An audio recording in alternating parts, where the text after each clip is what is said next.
महीने बाद अंतरिक्ष यात्री सुनीता विलियम्स की धरती पर वापसी होने जा रही है। अमेरिका का मिशन अंतरराष्ट्रीय अंतरिक्ष सेंटर तक पहुंच गया है और अब सुनीता समेत कई दूसरे एस्ट्रोनॉट्स की वापसी मुमकिन होती दिख रही है। उन्हें अंतरिक्ष स्टेशन से सकुशल लाने के लिए 4 अंतरिक्ष यात्रियों को मिशन पर भेजा गया, जो अंतरिक्ष स्टेशन पर पहुंच चुके हैं और वहां फंसे अंतरिक्ष यात्रियों से मिल चुके हैं। वहां से आई तस्वीरें खुशियां बढ़ाने वाली हैं। ये सुनीता विलियम्स की वापसी के अहम पड़ाव की बेहद खास तस्वीरें हैं। फ्लोरिडा से फाल्कन 9 रॉकेट से 4 अंतरिक्ष यात्री इंटरनेशनल स्पेस स्टेशन पहुंच चुके हैं और उसकी खुशी वहां पहले से मौजूद अंतरिक्ष यात्रियों के चेहरे पर साफ साफ झलक रही है। ये बेहद खास लम्हा है। आज कुछ घंटे पहले ही नासा और स्पेस एक्स के इस साझा मिशन की पहली बड़ी कामयाबी हासिल हुई है। जिस वक्त क्रू 10 के सदस्य अंतर्राष्ट्रीय अंतरिक्ष स्टेशन के अंदर दाखिल हुए, उनकी स्वागत के लिए खुद वहां सुनीता विलियम्स मौजूद रहीं। उनके अन्य साथी अंतरिक्ष यात्री भी इस खास लम्हे का इंतजार करते नजर आए। सुनीता विलियम्स हाथों में कभी कैमरा लिए फोटोग्राफी करती नजर आईं, तो कभी उन्होंने माइक थामकर साथियों का संबोधन किया। आपको दिखाते हैं वो खास पल जब क्रू 10 के अंतरिक्ष यात्री अंतरिक्ष स्टेशन पर पहुंचे तो क्या हुआ। सबसे पहले मिशन में सहयोग देने पहुंचे जापानी अंतरिक्ष यात्री ताकुया ओनिशी अंतरिक्ष स्टेशन में दाखिल होते हैं। उनकी खुशी का ठिकाना नहीं है। वो वहां पहुंचते ही पहले से अंतरिक्ष स्टेशन पर मौजूद सभी अंतरिक्ष यात्रियों को गर्मजोशी से गले लगाते हैं। इसी बीच एंट्री होती है क्रू 10 के मेंबर किरिल पेस्को की। उसके बाद निकोल एयर्स की एंट्री होती है। फिर आखिर में एनीसी मैकलेन भी अंतरिक्ष स्टेशन में दस्तक दे देती हैं। जिस अंतरिक्ष स्टेशन में फंसी सुनीता विलियम्स और एस्ट्रोनॉट बुच विल्मोर को धरती पर वापस लाने के लिए चिंता बढ़ी जा रही थी, चिंता की उन लकीरों को इन तस्वीरों ने धुंधला कर दिया है। लंबे अरसे बाद ये खुशी लौटी है। इस सफर के पहले अंतरिक्ष स्टेशन में सुनीता विलियम्स क्रू 10 सुबह ही स्पेसक्राफ्ट की अंतरिक्ष यात्री स्टेशन में डॉकिंग हुई, यानी वो ISS से जुड़ गया। स्पेसक्राफ्ट के जुड़ने के बाद रास्ता खोलने से पहले तमाम यात्रियों को जांचा परखा गया। खुद सुनीता विलियम्स और उनके सभी यात्री बड़ी बारीकी से तकनीकी पहलुओं की पड़ताल करते दिखे। फुर्सत के पलों में सुनीता विलियम्स हाथों में कैमरा लेकर इस खास लम्हे को कैद करती दिखी। ये तस्वीरें बता रही हैं कि सुनीता विलियम्स और अन्य अंतरिक्ष यात्रियों की खुशी का ठिकाना नहीं था। अब पूरा भरोसा है कि नासा स्पेस एक्स का मिशन सफल होगा। जल्द सुनीता विलियम्स और बुच विल्मोर वापस लौट आएंगे। ऋचिक मिश्रा के साथ आज तक ब्यूरो। सुनीता विलियम्स और उनके साथी बुच विल्मर जल्द अंतरिक्ष से घर लौटने वाले हैं। स्पेस एक्स का फाल्कन 9 रॉकेट 4 एस्ट्रोनॉट्स को लेकर इंटरनेशनल स्पेस स्टेशन पहुंच गया है। इस रॉकेट में 4 एस्ट्रोनॉट गए हैं जो सुनीता और बुच की जगह लेंगे। इंतजार की घड़ियां थमने वाली हैं। अंतरिक्ष से एक अच्छी खबर आने वाली है। भारतीय मूल की सुनीता विलियम्स की वापसी की कोशिशें तेज हो चुकी हैं। बस चंद दिन का इंतजार, उसके बाद सुनीता विलियम्स और उनकी टीम जल्द ही पृथ्वी पर नजर आएंगी। अंतर्राष्ट्रीय स्पेस स्टेशन पर पिछले 9 महीनों से फंसी भारतीय अमेरिकी अंतरिक्ष यात्री सुनीता विलियम्स की धरती पर वापसी अब तय है। National aeronautics and space administration और स्पेसएक्स ने शुक्रवार रात 7:03 पर अपना क्रू 10 मिशन लॉन्च कर दिया है। इस मिशन के जरिए एक नई टीम भी ISS पर भेजी गई है, जिसमें नासा की एनी मैकलेन और निकोल आयर्स, जापान की जाक्सा एजेंसी की ताकुया ओनिशी और रूस की रोसकॉस्मोस एजेंसी के किरिल पेस्कोव शामिल हैं। इस मिशन का मकसद भारतीय अमेरिकी अंतरिक्ष यात्री सुनीता विलियम्स और उनके साथी बुच विल्मोर को पृथ्वी पर वापस लाना है। नासा के मुताबिक अब सुनीता विलियम्स और बुच विल्मोर की 19 मार्च या 20 मार्च तक अंतर्राष्ट्रीय अंतरिक्ष स्टेशन छोड़ने की संभावना है।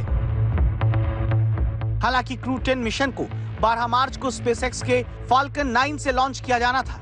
इसमें 4 अंतरिक्ष यात्री स्पेस स्टेशन के लिए रवाना होने वाले थे, लेकिन नासा ने तकनीकी खराबी के चलते स्पेस स्टेशन के लिए नए क्रू को लेकर जा रहे मिशन क्रू 10 को टाल दिया। स्पेस स्टेशन का हैंडओवर देने के बाद सुनीता विलियम्स और अन्य 3 साथी 16 मार्च को स्पेस स्टेशन से रवाना होते, लेकिन रॉकेट के ग्राउंड सपोर्ट क्लैंप आर्म में हाइड्रोलिक सिस्टम में खराबी आई, जिसके चलते नासा ने ये मिशन टाल दिया था। सुनीता विलियम्स और बुच विल्मोर पिछले 9 महीनों से अंतरिक्ष में फंसे हुए थे। वो बोइंग के स्टारलाइनर स्पेसक्राफ्ट से केवल 8 दिनों के लिए अंतर्राष्ट्रीय अंतरिक्ष स्टेशन गए थे, लेकिन स्टारलाइनर में आई तकनीकी खराबी के चलते वो लौट नहीं पाए। वैसे स्पेस स्टेशन से अंतरिक्ष यात्री के रॉकेट में सवार होकर वापस आना एक प्रक्रिया के तहत होता है। इस प्रक्रिया के तहत पहले रॉकेट में लगे स्पेसशिप को स्पेस स्टेशन के किसी एयरलॉक से जोड़ा जाता है। एयरलॉक में डॉक होने के बाद अंदर का वातावरण बाहर नहीं जा पाता।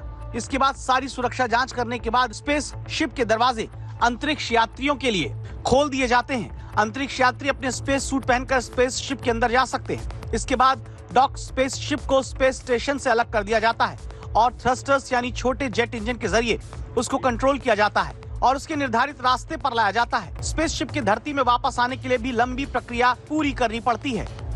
इसके लिए स्पेस शिप को सही रास्ते पर लाते हुए धीरे धीरे धरती के वातावरण में पहुंचाया जाता है। वातावरण में एंट्री के दौरान उत्पन्न हुई गर्मी और आग से स्पेस शिप और यात्रियों को बचाने के लिए स्पेस शिप के आगे हाई क्वालिटी हाई शील्ड्स लगे रहते हैं, जो कि अग्निशामक होते हैं और वो अंदर के उपकरणों और यात्रियों को भीषण गर्मी से बचाते हुए ठंडा रखते हैं। जब स्पेस शिप सही ऊंचाई और गति पर पहुंच जाता है, तब स्पेस शिप में लगे पैराशूट को खोल दिया जाता है। ये पैराशूट स्पेस शिप को सॉफ्ट लैंडिंग में सहायता करते हैं। ज्यादातर यात्रियों को वापस लाने वाले स्पेस शिप पानी में उतारे जाते हैं। इसके बाद उनके पास रिकवरी टीम आती है। रिकवरी टीम उनको मेडिकल सेंटर में लेकर जाती है, जहां उनकी स्वास्थ्य की जांच की जाती है और उनको आइसोलेटेड क्लीन रूम में रखा जाता है। इसके कुछ हफ्ते बाद तक उनको वापस धरती के गुरुत्वाकर्षण का आदी बनाया जाता है और फिर रिलीज कर दिया जाता है। ये मिशन देखने में जितना आसान लग रहा है, उतनी ही मुश्किल इसकी प्रक्रिया है। अंतरिक्ष यात्रियों के सामने चुनौती कम नहीं। अब अगर नासा का ये क्रू मिशन लॉन्च सफलतापूर्वक स्पेस स्टेशन से सुनीता विलियम्स और बुच विल्मोर को स्पेस शिप से ले आता है, तो ये दोनों जल्द ही घर परिवार से मिल सकेंगे। आज तक ब्यूरो। भारतीय मूल की अमेरिकी अंतरिक्ष यात्री सुनीता विलियम्स और उनके सहकर्मी बुच विल्मोर के अंतर्राष्ट्रीय अंतरिक्ष स्टेशन से पृथ्वी पर वापसी तो तय हो गई है। वहीं धरती पर लौटने के बाद इन दोनों के सामने चुनौतियां भी कम नहीं है। वैज्ञानिकों का कहना है कि सुनीता विलियम्स और बुच विल्मोर के लिए वापस आने के बाद पृथ्वी के गुरुत्वाकर्षण के साथ तालमेल बिठाना आसान नहीं होगा। उन्हें बेबी फीट की चुनौती का सामना करना पड़ेगा। अंतरिक्ष की दुनिया का रहस्य हमेशा से इंसानों को अपनी ओर खींचता है। चांद तारे से लेकर आसमान में चमचमाते ग्रह के बारे में हर कोई जानना चाहता है। बिना गुरुत्वाकर्षण की जिंदगी कैसी होती है, उन हालातों में कैसे रहा जा सकता है, उसकी तस्वीरें रोमांच पैदा करती हैं। इसी रोमांच को जीते हैं ये अंतरिक्ष यात्री, जो जिंदगी को दांव पर लगाकर एक ऐसे सफर पर निकलते हैं जो मुश्किलों से भरा होता है। लेकिन आसमान में जिंदगी बिताने का भी अपना ही रोमांच, जिसकी तस्वीरें ये साझा करते रहते हैं। सुनीता विलियम्स ने भी अपने इस मिशन की कई तस्वीरें साझा की, वो जहां वो अपनी टीम के साथ एयर स्पेस में मस्ती करती नजर आए। एयर स्पेस से अपनी जिंदगी को साझा किया, त्योहार मनाया तो वही न्यूज चैनलों से बात की। लेकिन इस खुशियों की तस्वीरों के बीच एक डर भी था जो पूरी दुनिया को सता रहा था, क्योंकि तकनीकी खराबी की वजह से ये टीम वहाँ फंसी हुई थी। ऐसे में हर कोई इस टीम की वापसी का इंतजार कर रहा है, लेकिन चुनौती अब भी कम नहीं है। विशेषज्ञों का कहना है कि अंतरिक्ष से वापस आने पर अंतरिक्ष यात्रा के लिए पृथ्वी के गुरुत्वाकर्षण के साथ तालमेल बिठाना आसान नहीं होता है। पृथ्वी के गुरुत्वाकर्षण में वापस आने की यात्रा अपनी चुनौतियों के साथ आती है, जिनमें से एक चुनौती है बेबी फीट। भारहीनता के लंबे समय तक संपर्क में रहने से अंतरिक्ष यात्रियों के पैरों के तलवों की त्वचा मोटी हो जाती है, जिसके चलते पृथ्वी पर लौटने पर उनके पैरों के तलवे असामान्य रूप से कोमल हो जाते हैं। वैज्ञानिक मानते हैं कि अंतरिक्ष से लौटकर एस्ट्रोनॉट्स मूल रूप से अपने पैरों की त्वचा का मोटा हिस्सा खो देते हैं। जब वो वापस आते हैं तो उनके पैर बच्चों जैसे हो जाते हैं, जिसे वैज्ञानिक बेबी फीट कहते हैं।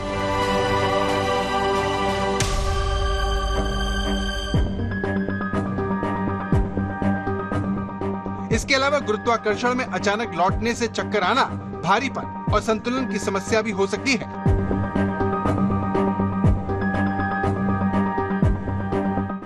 यही नहीं, इतने लंबे समय तक अंतरिक्ष में रहने के चलते सुनीता विलियम्स और बुच विल्मर को हड्डियों और मांसपेशियों की कमजोरी का सामना करना पड़ेगा। उन्हें वापस पृथ्वी की गुरुत्वाकर्षण शक्ति के अनुरूप खुद को ढालने के लिए कई हफ्तों तक व्यायाम और चिकित्सा से गुजरना होगा। वैज्ञानिक इस पूरी प्रक्रिया पर बारीकी से नजर रखेंगे ताकि भविष्य के अंतरिक्ष मिशनों के लिए बेहतर समाधान तैयार किए जा सके। सुनीता और बुच 8 दिन के मिशन पर गए थे, लेकिन उनके बोइंग स्टारलाइनर अंतरिक्ष यान में तकनीकी खराबी आ गई, जिससे उनकी वापसी में देरी हो गई। नासा के दोनों यात्री अंतर्राष्ट्रीय स्पेस स्टेशन पर फंसे हैं और उनकी वापसी क्रू 10 के ISS पर आने पर निर्भर करेगी। क्रू 10 के ISS पर आने के बाद हैंडओवर प्रक्रिया पूरी की जाएगी, जिसमें 1 सप्ताह तक का समय लगने की उम्मीद है। आज तक ब्यूरो।